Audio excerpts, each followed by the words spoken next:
चला तर आज बनवूया अगदी झटपट आणि सोपी अशी ब्रेडपासून मँगो रसमलाई, जी की अगदी कमी वेळात होते आणि दिसायला आणि चवीला तर अगदी छान लागते। त्यासाठी आधी आपण रबडी तयार करून घेऊया।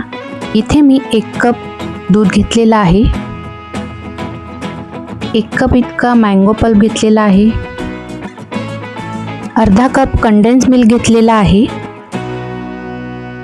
अर्धा कप इतकी मी मिल्क पावडर घातलेली आहे आणि अर्धा कप इतका मी फ्रेश क्रीम घेतलेला आहे।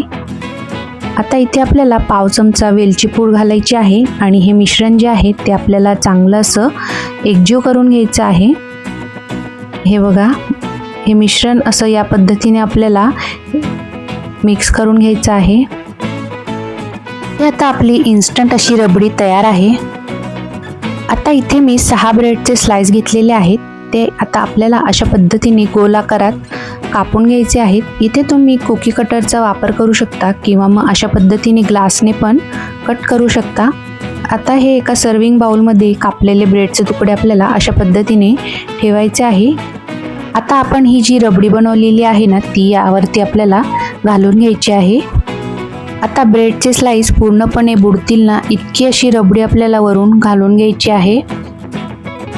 आता ब्रेडचे स्लाइस यामध्ये पूर्णपणे भिजले गेले ना की नंतर ही रसमलाई सेट झाल्यानंतर खायला देखील छान लागते। आता यावरती आपल्याला बारीक केलेले पिस्त्याचे काप घालायचे आहेत।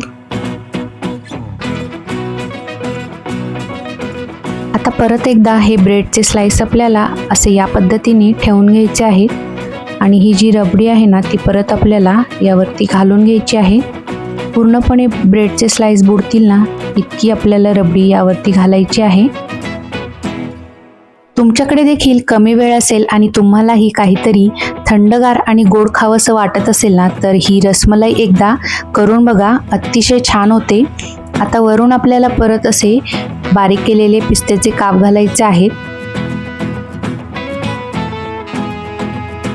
बारीक केलेले हे असे आंब्याचे तुकडे घालायचे आहेत। आता इथे मी थोडंसं केसर देखील यावरती घातलेलं आहे, ते अगदी ऑप्शनल आहे। आता थोड्या वेळ फ्रीजमध्ये थंड होण्यासाठी ही रसमलाई आपल्याला ठेवून द्यायची आहे। अशी ही इन्स्टंट मँगो रसमलाई थंडगार सर्व करा, चवीला तर एकदम भारी लागते। तर कशी वाटली तुम्हाला ही ब्रेडपासून बनवलेली झटपट मँगो रसमलाई? तुम्ही ही रेसिपी घरी नक्की करून बघा। तुम्हाला हा व्हिडिओ आवडला असेल तर एक लाईक नक्की करा, शेअर करा। पुन्हा